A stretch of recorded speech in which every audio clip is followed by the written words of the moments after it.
Everyone. Today we are going to talk about PIB and business newspaper from 3rd to 7th February 2018.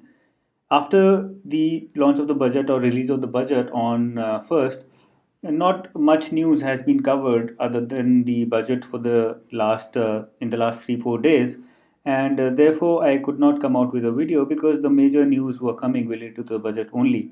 But now we have some other news as well, and therefore I'm going to cover all of them in this particular lecture. There's a free 20-day RBI Grade B course, and you can take that by just logging into my website www.anujindal.in. You will get access to more than 15 videos which are in a very well organized manner, giving you an idea as to how do I cover the entire course. Regular articles have also been covered there, and it covers videos for both phase 1 as well as phase 2. So let's start with our lecture on PIB as well as business newspaper analysis for 3rd to 7th February. Number 1, certain facts. New chair or head of Federal Reserve has been announced, and the name of the head is Jerome Powell. Now, this can be directly asked in the examination as well, and therefore this is very, very important. Such questions have been asked in phase 1 of RBI and other government exams, and also in phase 2 at times. Next one, very important, related to inflation, because the Monetary Policy Committee is to sit today, that is Wednesday 7th February, and come out with the bi-monthly policy.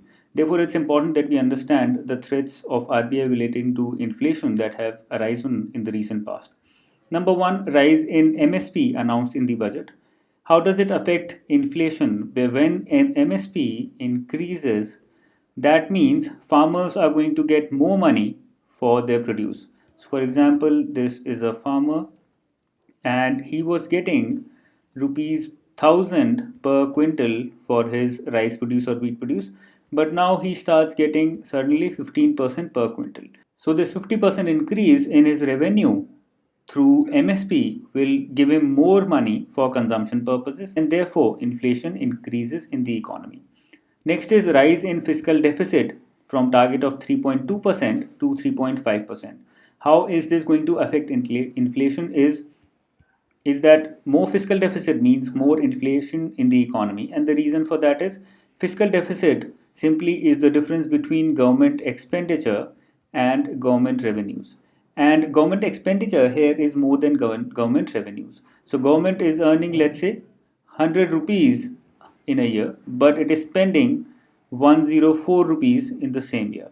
Now when it is spending or trying to spend more money than it earns, it has to take loan or it has to borrow in order to be able to spend this extra 4 rupees.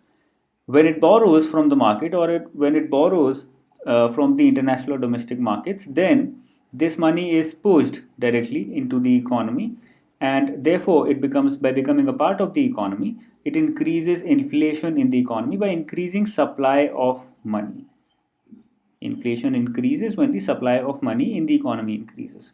The third one is rise in oil prices globally. Oil price is an inflexible expenditure, and therefore even when the oil price rises, the expenditure or the consumption of oil price does not fall. It remains the same or almost the same, but the expenditure on oil price increases because of rise in oil price. So before the rise in oil price, let's assume you were spending rupees 100 on purchasing 2 liters of oil per month. Now because of rise in oil price, you are still forced to purchase 2 liters of oil, but now you have to spend 120 rupees on purchasing the same quantity of oil. So now you have to spend more. When you spend more, then you will try to earn more from other sources, and in that juggle you will end up increasing the prices of various commodities. Let's take an example to understand it in a very clear manner. For example, we produce tires in a particular area. Let's say there is a company that is producing tires. Let's take the example of MRF. Now, in order to produce one tire, it has to spend, let's say, rupees 1000 on only oil. because production of tire will require electricity, production of tire will require energy consumption. Production of tire also includes distribution or transport of tires from one place to the other. In that entire transaction, rupees 1000 worth of oil is consumed. Let's say this is 10 liters of oil. Now, when the prices of oil increases, the company will have to spend or will have to consume 10 liters of oil itself, but the expenditure on tire will increase from 1000 to, let's say, 1200. In order to compensate for this increase in cost of tires, MRF will increase the market price of tires. Let's say the market price of one tire was 2000, and now the company will increase it to 2200, and this will increase inflation in the economy because the cost of products has all gone up, and therefore the market price of these products will also shoot up. So these are the three major threats of RBI relating to inflation which have sprung up either after the budget or which were existing even before the budget. Let's take an example to understand what kind of questions might be asked in the examination. The example says, which of the following events might trigger a rise in inflation? So the question clearly asks, what are the events which trigger a rise or increase in inflation? Number one, a rise in MSP offered to farmers. We just understood this is, yes, a reason. More government expenditure by borrowing from the market. When the government is borrowing from the market, that means it is incurring fiscal deficit, and yes, this increases inflation in the economy.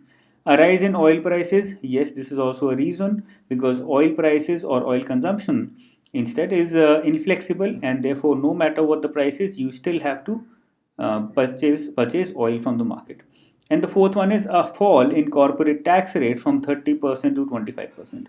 Any fall in tax rate is not expected to have a direct impact on inflation.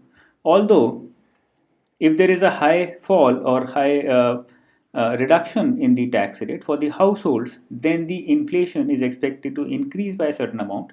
And the reason for that is, for example, if a household is earning rupees 100 and out of that it is paying 30 as tax, and the 70 it is remaining 70 it is consuming. But now if the tax rate is, let's say, reduced to 20% and therefore it is paying only 20 as tax, rather than investing the remaining 10 rupees, it is expected to consume rupees 80 in a month. And therefore the inflation will go up because the demand of commodities will go up when every household is trying to consume more. But the same cannot be assumed for corporate tax rate. And the reason for that is, when the corporate tax rate reduces, that means that the corporate might either use the savings for investment, or it might retain it in its books of accounts as cash, or it might give it out to the investors as profits. These are the three things that can be done. With a sudden reduction in the corporate tax rate, it is expected that investment, or the purpose of increasing or reducing the tax rate, is to increase investment of corporates. When the investment of corporates increases in the economy, that does not directly mean that the inflation will go up. And the reason for that is, investment is a long term transaction, and therefore any increase in investment will result in capital creation in the economy. That may or may not, and most of the times does not lead to an increase in inflation, and therefore the best answer here is D. Next is, India is world's second largest consumer of gold at 666 tons in 2016 as per World Gold Council. So what are the questions that can be framed specifically in phase 1? Number 1, India stands at what position with respect to consumption of gold? That is question number 1 that can be framed. Question 2, what is the consumption of India in tons in the year 2016 for gold? And number 3, India has been ranked at second position with respect to consumption of gold. This is released by which organization? That is World Gold Council. So these three questions can be framed from this particular information itself. Next is, World Bank on India's out-of-pocket expenditure says that 62.4% of total health expenditure comes as out-of-pocket expenditure. Now, I have already explained in the past videos what exactly is the meaning of out-of-pocket expenditure. To revise, suppose this is an individual and he earns rupees 100 every day. That means on an average 3000 per month. is the earning. According to the World Bank, 62%, 62.4% to be precise, of this entire earning of rupees 3,000 per month is going towards health expenditure. So 62.4% of 3,000, or every day out of 100 rupees, 62.4 rupees is directly going towards health expenditure, which is a massive number, because he is not left with any significant amount for consumption or for investment after this out of pocket expenditure, and therefore this needs to reduce. Let us now talk about the menstrual hygiene scheme, which was launched in the year 2011, and the budget has talked about reviving this scheme once again. Now, the provisions or the purpose of the scheme, why was it a failure, and what has been done to revise it, all these things need to be discussed. Number one, what was the purpose of this scheme? To provide subsidized sanitary napkins to females in rural as well as suburban areas, because most of the females, it was realized, are not using hygienic sanitary napkins, and therefore it was decided to provide it to them through ASHA workers. This is important to remember. Next is, as I said, it was launched by the Health Ministry in the year 2011, and it was aimed to reach 50 million girls aged 10 to 19 in 152 districts across 20 states. Now, the important part to remember is 50 million girls, this was the target, aged 10 to 19. The scheme has been plagued by procurement issues, high costs, lack of knowledge, and lack of disposal facilities. These are the main reasons behind failure of this scheme, and these need to be revived or revised in order to revive this scheme or in order to bring it back to life. Some other facts related to 3rd to 7th February. India wins 4th under 19 Cricket World Cup title, beating Australia. So this is 4th consecutive win by India, and in the under 19 Cricket World Cup category, India has won this time by beating Australia. Which state government has launched a scheme called Mukhya Mantri Anila Bhagya Yojana, similar to Pradhan Mantri Ujjwala Yojana, the purpose of which is to provide LPG connections or LPG cylinders to households in the rural and semi-urban areas. Karnataka is the state which has launched this scheme, naming it separately as Mukhyamantri Anila Bhagya Yojana. Date for linking of Aadhaar with PAN has been extended till 31st March 2018, so this is also important.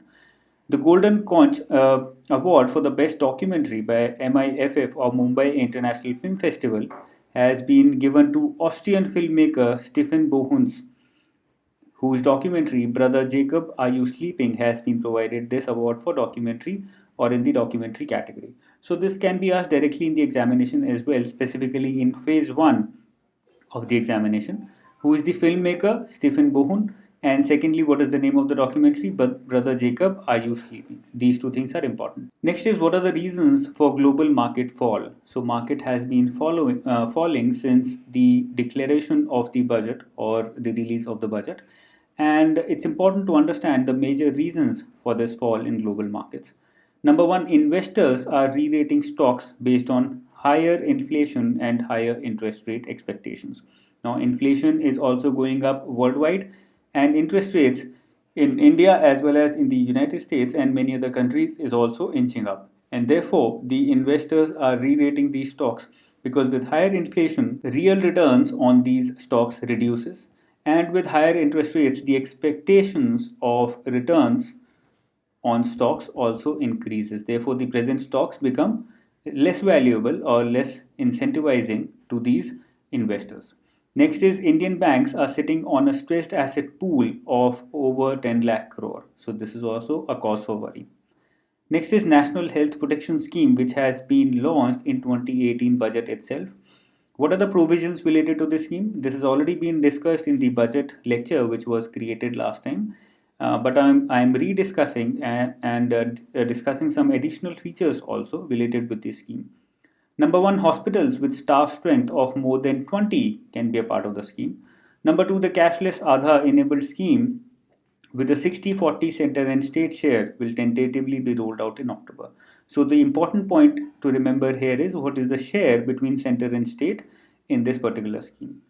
Number three, NHPS is being touted as the world's largest government-funded healthcare insurance scheme covering 500 million people. This is important to remember. This can be used as a statement and asked in the examination. Such things have been done by RBI as well as NABARD in the past. They have put out statements, picked up statements directly from the budget or various other reports and asked in the examination directly. Next is Nepal's orthodox tea exports, which were being sold in the name of Darjeeling tea, have now been do not have to use the logo of Darjeeling India anymore, and they can be sold abroad with its own identity now. This is important. Number two, digital transactions rose 4.73% to 1.11 billion in January. So these are the number of transactions and not the worth of transactions. So the number of transactions have increased by almost 5% in this month to 1.11 billion. The government has been pushing to popularize digital payments. Its aim is to grow India's digital economy to 1 trillion by the year 2022. And what is the transaction worth in January? Worth 131 trillion rupees were carried out in January. So 1.11 billion transactions carrying a value of 131.95 or almost 132 trillion rupees in January itself. Through what are the instruments? Credit and debit cards, UPI, USSD, prepaid payment instruments, as well as internet banking. All these have combined created a valuation of 132 trillion rupees in January itself. The highest so far was in March at 149 or almost 150 trillion rupees, March 2017. Next is very important related to the mutual fund industry. SEBI has come out with certain amendments. SEBI has said that an additional 30 basis points of extra expenses can be charged by mutual funds to incentivize distribution of such products in all cities except the top 30. So for example, out of, let's say there are 400 cities, or let's keep it simple, let's say there are 100 cities in India. Out of these cities, 100 cities, barring or removing the top 30 cities, the remaining 70 cities, whatever will be sold by mutual fund industry to these 70 cities, on that the mutual funds industry can charge 30 basis points extra expenses. So let's say the mutual fund houses were charging an expense of 1.5% out of whatever mutual fund was being subscribed by members or by citizens or residents of these cities. Now, the mutual fund houses can charge an expense of 1.8% rather than charging 1.5%. So, extra 30 basis points have been provided to these mutual fund houses, and the reason for that is they want more and more people from these 70 cities to subscribe to mutual fund instruments. B30 along with investors education programs will further the reach, so this is the purpose that I just explained, further the reach of mutual fund distribution into smaller cities and towns including rural markets, as there will be additional incentive for the same. So this is the primary reason. Next is Mahindra and Mahindra Financial Services, that is Mahindra Finance, is in talks to raise as much as 300 million via masala bonds. Now the number is not very important because a lot of companies are coming up and investing or raising funds through masala bonds. What is important is to understand the provisions or the features of masala bonds, which we are going to discuss very shortly. So certain provisions or features related to masala bonds which have been picked up directly from RBI website FAQ section, and which is very important for RBI as well as NABARD examination. Number one, what are masala bonds? These are rupee denominated offshore bonds. So these are number one, rupee denominated. Number two, these are offshore bonds. So these cannot be issued in the domestic market. These are sold to foreign investors and settled in dollars. So although these are denominated in rupees and issued in terms of rupee, they are settled in dollars. Unlike debt raised in foreign currency, which are vulnerable to exchange rate fluctuations. So what are the advantages of masala bonds? These are not vulnerable to exchange rate fluctuations because the money is raised in rupee and not in any foreign currency. Number two, NBFCs, banks, companies, REITs, as well as infrastructure investment trusts and retail investment trust and infrastructure investment trust can participate in issuing masala bonds. REITs as well as infrastructure investment trust coming under the regulatory jurisdiction of SEBI. So although NBFCs, banks come under the regulation of RBI, companies come under the regulation of either SEBI if they are listed or under the Companies Act, and REITs and investment trusts come under the regulatory jurisdiction of SEBI.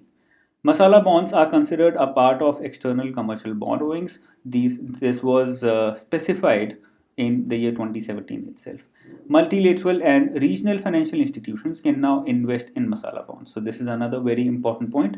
So let's say company A issues masala bonds. So it is not only foreign individual investors but also institutional investors, not only individual but institutional investors can also invest in company A's masala bonds, and regional institutions can also invest in these masala bonds. For example, Asian Development Bank. This is a regional financial institution which can invest in masala bonds. Some more provisions related to masala bonds. The first masala bond was issued by the International Finance Corporation, which is an arm of World Bank, and these were dubbed as Uridashi bonds in the year 2014. So this is an important fact which needs to be remembered.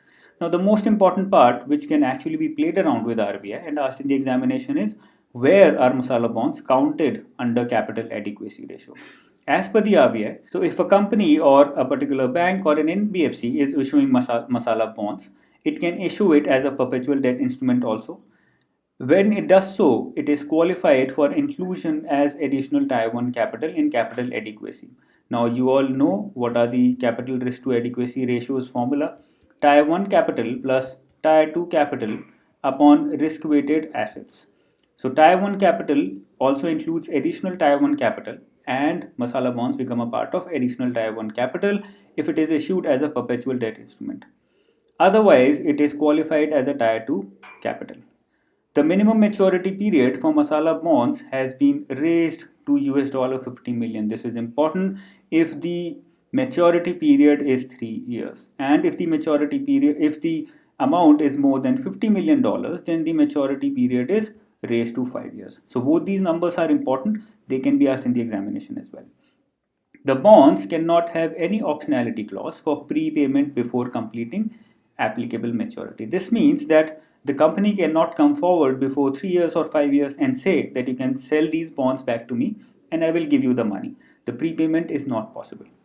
The all-in cost ceiling for such bonds will be 300 basis points overall over the prevailing yield of the Government of India securities. For example, if the yield on Government of G6 is, let's say, 6%, then the masala bond can provide a maximum interest of 9%. It cannot provide more interest than 300 basis points or 3% above the government securities yield.